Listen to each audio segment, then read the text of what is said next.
Hello everyone, in this video ay gumawa po tayo ng vegetarian burger. Since it's my eldest son's 12th birthday, yan po ang isipan ko na gawin. Nakalibre nga ako sa ating patty guys, dahil nakukuha lang natin siya sa ating paligid. Pero binawi naman ng ating Ricardo. So, ang mamahal ng ating sangkap kasi white onion at kamatis, o diba? Yan po talaga yung nagpapamahal ng ating patty dyan. Pero ayos lang yan, dahil ngayon lang naman ito at hindi na mauulit pa. Char.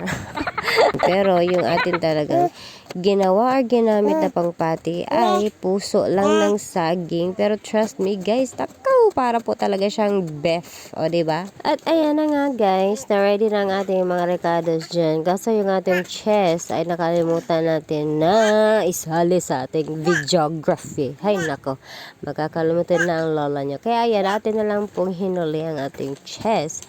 Pero okay lang yan as long as okay na, naalala na natin, wala na tayo nakalimutan. At ayun na guys, we started mixing. Ang ingin naman ang paligid. Ano ba yan?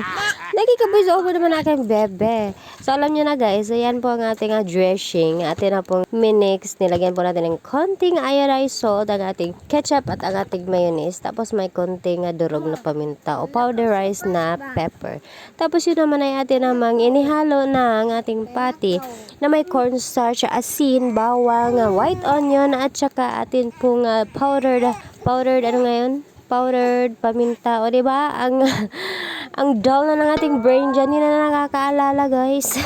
At nga pala everyone, kung gusto nyong malaman ang measurements ng ating ingredients dyan, ay nako, wag na kayong magtanong kasi tansya-tansya lang naman yan. Yes guys, nakasurvive at nabuhay po tayo mulat sa pool na puro tansyahan lamang ang ating ginagawa sa buhay, no ba? At ayun na nga, tinusta na natin ang ating bun. At ito na, paano na natin prepare ang ating burger. So ganyan lamang guys ang ating arrangements para makita nyo kung paano natin yung ginawa.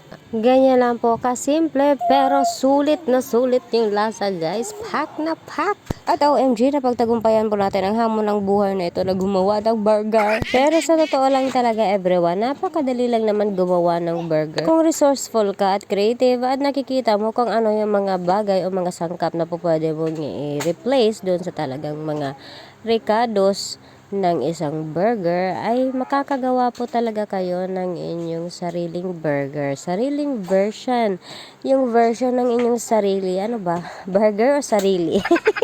At ayan guys, pinagtulungan na nga natin na i-assemble ang ating burgers dyan. O diba natapos tayo ng mabilisan kasi ang daming masisipag na ating kasamahan dyan sa bahay. So ayan guys, gumawa kami ng for adults only. Oh no.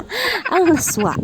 Kaya naman kasi for adults, kasi amin lang yung may gulay. Tapos yung sa mga bata ay walang mga gulay at onion.